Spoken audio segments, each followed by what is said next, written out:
18강은요, 사회제도와 관련된 내용을 정리할 거고요. 가족제도까지 설명을 드리겠습니다. 요 단어는 뭐 여러분들이 내용을 보시면 그렇게 어려운 내용들은 아니에요. 하지만 우리 시험 문제에서는 가족제도와 관련된 표를 분석하는 문제가 실제로 출제가 되고 있고요. 그 표를 분석하는 것이 이 단어에서 가장 중요하다고 볼 수 있겠습니다. 2015년 지방직을 보시면요, 지역별 가구 형태 분포를 주고 그 표를 가지고 분석하는 것이 시험 문제가 실제로 출제가 됐습니다. 그래서 표를 분석하는 내용들이 이 18장에서는 가장 중요하다라고 말씀을 드리고요. 자, 내용은 간단하게 정리하고 넘어가겠습니다. 사회제도가 뭐냐? 사회제도란 것은 아무래도 개인적, 사회적으로 많은 영향을 주겠죠. 개인적으로는 사회 구성원들의 욕구를 충족시켜주고요. 또 그 충족의 범위와 방법을 제시해주고 안내해주고 있습니다. 사회적 측면에서는 사회 질서를 유지하고요. 혹은 안정적인 질서를 제공하는 것이 바로 사회제도가 되겠죠. 사회제도가 뭐냐고요? 가족제도, 종교제도, 정치제도, 경제제도 이런 것들 우리가 사회제도라고 할 수 있는데요. 특징을 보시면 구속성을 갖고 있죠. 구성원들의 사고 행동을 규제하고 있습니다. 가족제도라는 하나만 보더라도 구속성, 안정성이죠.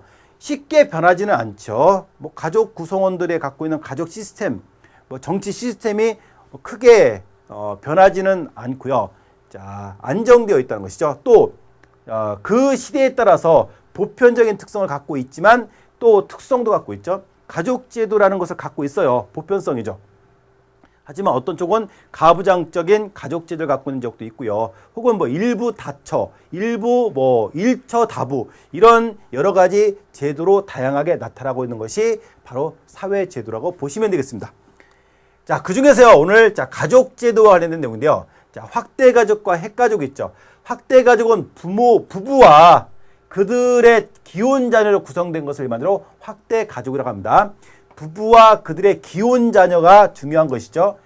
핵가족은 부부와 부부 또는 부부의 그들의 미혼 자녀와 관련된 것을 핵가족이라고 할 수 있습니다. 확대가족은 아무래도 농경사회에서 중요하고요. 자, 그리고 집단 중심, 가부장적 사회 구조를 갖고 있는 것이 바로 확대가족이죠. 수직적 관계를 갖고 있다고 얘기할 수 있습니다.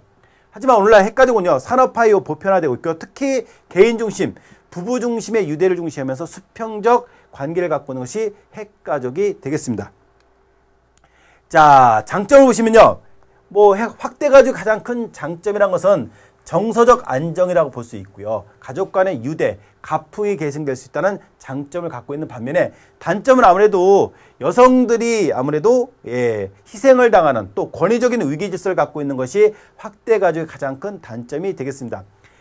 자, 핵가족은요, 개성을 되게 중시하죠. 그리고 민주적 관계, 여성들의 지위가 그만큼 향상되고 있다는 것이죠. 하지만 핵가족에서 가장 큰 단점이라는 것은 정서적인 안정이 결핍되고 있다는 거죠. 그래서 정서적 안정 기능이 많이 약화되고 있고요. 특히 우리가에게는 가족 관계에서의 여러 가지 문제점들이 많이 등장하죠. 자녀 양육에 대한 문제라든가 또 부부 간의 어떤 이혼 문제라든가 노인 문제 이런 것들이 핵가족의 가장 큰 단점이라고 볼 수 있겠습니다.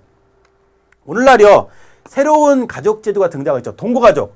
공식적으로는 결혼하지 않아요. 그렇죠? 우리 동거하는 거 아실 거예요. 그래서 동거가족이라는 게 있고요. 한부모.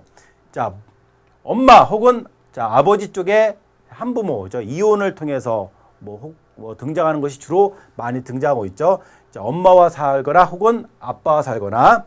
자, 다문화 가족이 있습니다. 결혼을 통해서 결혼 이민자나 귀한 사람들과 대한 사람들이 우리나라의 국적을 갖게 되면서 갖고 있는 국민으로서 이루어지는 가족을 다문화 가족이라고 하죠. 특히 요즘에 농촌에서 다문화 가족들을 흔히 많이 볼 수가 있는데요. 그런 가족의 특징이 등장하고 있습니다. 또 하나는요, 조선가족이라는 게 있어요. 조선가족. 자, 누구죠? 그쵸. 자, 할머니, 할아버지와 손자가 살고 있는 가족을 일반적으로 조선가족이라고 합니다. 그래서 새로운 가족 형태 참고로 염두에 기억을 해주시면 되겠습니다. 자, 가족을 바라보는 관점인데요. 역시 만약에 출제가 된다고 한다면 관점에 관련된 문제가 되겠죠. 기능론. 가족 간의 상호 의존성을 통해서 가족의 역할이 잘 구성되어 있고요. 그것이 사회를 유지하는 데 크게 기여하고 있다. 기능론이죠. 갈등론은 자, 가족 구성원 간의 권력 관계의 장임을 강조하고 있습니다. 뭐 가부장적 사회에 있어서 남성 지배 집단이 여성 지배 집단을 뭐 착취하고 억압하는 관계, 뭐 이렇게도 설명할 수 있는데요. 그런 것들의 측면을 강조하는 것이 갈등론이 되겠고요. 상징적 상호작용은요, 가족 구성원 간의 상호작용을 통해서 가족 생활의 경험에 의미를 부여하는 것을 상징적 상호작용이라고 볼 수 있습니다. 뭐 형의 어떤 모습을 통해서, 혹은 뭐 언니의 모습을 통해서, 할아버지의 모습을 통해서 그런 경험을 상당히 중요하게, 그런 것을 의미를 부여하고 있는 것이 상징적 상호작용이고요. 자, 교환이론은 가족관계에서 얻는 보상이 지불 비용에 비해 크기 때문에 가족관계가 유지된다고 보는 것이 교환 이론이 되겠습니다. 자, 중요한 건 기능론과 갈등론과 관련된 관점을 여러분들이 잘 정리를 해 주시면 되겠습니다. 제가 지금 설명드린 것은 기본적인 내용입니다. 여러분들이 다 알고 계시는 내용인데요. 이렇게 알고 계시는 내용을 직접 물어보는 문제보다는 가족 구성원을 주고 그 가족 구성원과 관련된 1세대, 2세대, 3세대를 주고, 혹은 농촌 도시를 주고 그 표를 분석하는 문제가 가장 일반적인 문제라는 걸 여러분들 유념하시고요. 그런 표 분석하는 문제 꼭 훈련을 하고 넘어가셔야 되겠습니다.